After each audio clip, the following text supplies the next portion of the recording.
इस साल इंडिया ने ऑस्कर के लिए मलयाली फिल्म जल्लीकट्टू को भेजा है। इस फिल्म को पहले ही देश विदेश में कई अवार्ड मिल चुके हैं, इसलिए इस साल इस फिल्म से कुछ ज्यादा ही उम्मीदें हैं। और अगर आप ये फिल्म देखेंगे या पूरा रिव्यू देखेंगे तो समझ जाएंगे कि आखिर क्यों जल्लीकट्टू फिल्म को ऑस्कर के लिए भेजा गया है। क्योंकि ये फिल्म इतनी शानदार तरह से पेश की गई है कि आप फिल्म देखते हुए ये भूल जाएंगे कि आप फिल्म देख रहे हैं, बल्कि ऐसा फील करेंगे कि आप भी उस फिल्म में भीड़ का एक हिस्सा हो। फिल्म जल्लीकट्टू का रिव्यू या एनालाइजेशन आज हम कर रहे हैं। और हाँ, आज का वीडियो कुछ अलग है। इस फिल्म में रिव्यू के साथ साथ फिल्म को एक्सप्लेन भी करेंगे, यानी कि फिल्म की कहानी डिटेल में बताने वाले हैं। इसलिए पहले ही स्पॉइलर अलर्ट दे देते हैं। तो फिल्म की कहानी शुरू होती है केरल के एक गांव से, जहां कल्लन वर्की नाम का एक कसाई है जो भैंसों को काटता है। पूरा गांव उसी के काटे हुए मीट पर निर्भर है। एक दिन होता यह है कि एक उत्पाती भैंस बूचड़खाने से भाग जाती है और पूरे गांव में उत्पात मचा देती है। किसी की फसलें तबाह करती है तो किसी का घर तोड़ देती है।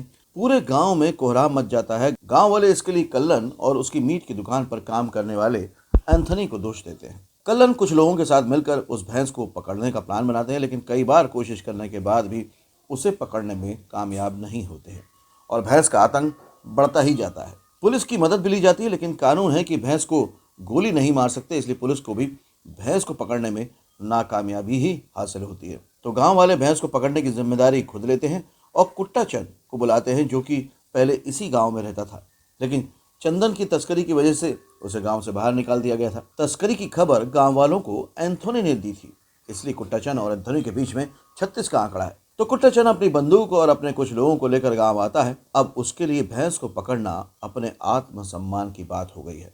इसी बहाने वह गांव वालों को खुश करना चाहता है। दूसरी तरफ एंथोनी एक लड़की से प्यार करता है और वह अपने आप को साबित करने के लिए, अपने प्यार को पाने के लिए भैंस को पकड़ना चाहता है। और यहाँ से शुरू होता है भैंस और गांव वालों के बीच टॉम एंड जेरी वाला खेल। आगे बढ़ने से पहले आपको बता देते हैं कि भीड़ वर्सेस भैंस, या कहें कि मैन वर्सेस बीस्ट वाले ये सीन इतने शानदार तरीके से फिल्माए गए हैं कि आप दांतों तले उंगली दबाने को मजबूर हो जाएंगे। और साथ में चलने वाला बैकग्राउंड म्यूजिक इतना जबरदस्त है कि पूरे माहौल में आप खो से जाते हैं। खैर, इस बारे में हम आगे बात करेंगे। अभी फिल्म की कहानी पर वापस आते हैं। तो गांव वाले भैंस को जंगल में घेर लेते हैं और भैंस एक कुएं में गिर जाती है। कुट्टचंद भैंस को गोली मार देना चाहता है, लेकिन एंथोनी कहता है कि सब लोग मिलकर भैंस को बांधकर बाहर निकालते हैं और फिर इसका मांस बेचेंगे। पूरे गांव के लोग उस कुएं के आसपास डेरा डाल देते हैं। कैंप फायर शुरू हो जाता है। लोग वहीं पार्टी शुरू कर देते हैं, खाना पीना कर रहे हैं और भैंस को निकालने की तैयारियां भी चल रही हैं। भैंस को जब मुश्किल से बांधकर बाहर निकाला जाता है, तब बाहर आते ही वह फिर जंगल में भाग जाती है। दूसरे दिन गांव वाले पुलिस पर भड़क जाते हैं, पुलिस की जीप जला देते हैं। पुलिस भी भीड़ के आगे मजबूर है। गांव वाले मिलकर चेन का ट्रैप बनाते हैं ताकि भैंस को पकड़ सकें। दूसरी तरफ कुट्टाचंद और एंथनी आपस में ही भिड़ जाते हैं और एक दूसरे को मार देना चाहते हैं। ये सीन बहुत जबरदस्त है, क्योंकि इधर भैंस को पकड़ने की अफरा तफरी के बीच दोनों लड़ रहे हैं और उसी बीच भैंस भी उन पर हमला कर देती है। कुट्टाचंद भैंस को पकड़ लेता है। वह एंथनी से मदद मांगता है, लेकिन एंथनी भैंस को पकड़ने में मदद करने के बजाय कुट्टाचंद पर हमला कर देता है और उसे घायल कर देता है। भैंस वहां से भाग जाती है और एंथनी और पूरे गांव वाले उसे घेर कर गांव के बाहर एक पुल के बाहर ले जाते हैं।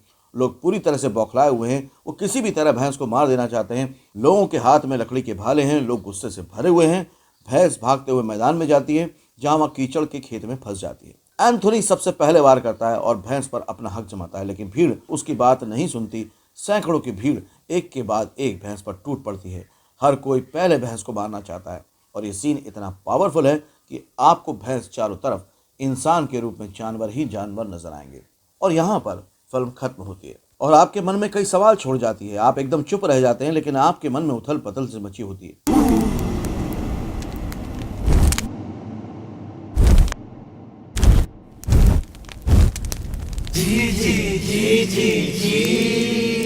हाँ, हो सकता है मसाला फिल्मों को पसंद करने वाले लोग इस फिल्म को उतना पसंद ना करें, लेकिन जो अलग तरह का सिनेमा देखना पसंद करते हैं उन्हें ये फिल्म बहुत पसंद आएगी। खैर, ये तो थी फिल्म की कहानी, लेकिन आपको समझा देते हैं कि आखिर ये फिल्म है किस बारे में।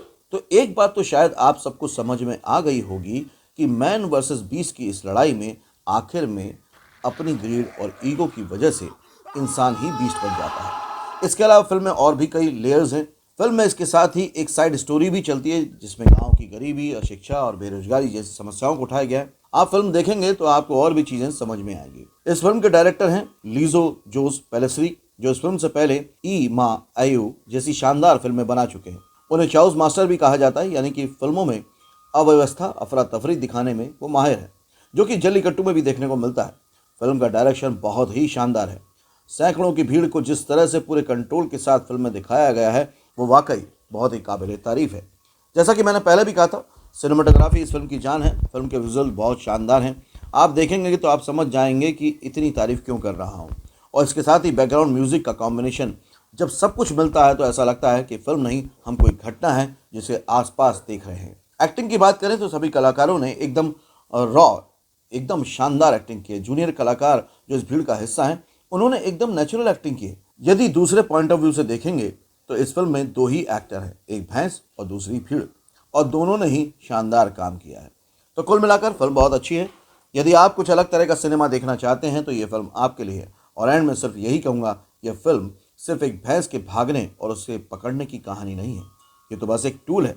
यदि एक लाइन में कहें तो मैन किस तरह से बीस्ट बन जाता है, यानी कि इंसान किस तरह से जानवर बनता है, ये कहानी इस पर आधारित है। ये कुछ अलग तरह का वीडियो था जिसमें मैंने पूरी फिल्म को एक्सप्लेन करने की कोशिश की है। आपको ये कैसा लगा ज़रूर बताइएगा। अगर आप चैनल से पहली बार जुड़े हैं तो चैनल को सब्सक्राइब कीजिएगा, बेल आइकन को प्रेस कीजिएगा, ताकि जब भी वीडियो रिलीज हो तो सबसे पहले आपको पता चले। Thank you.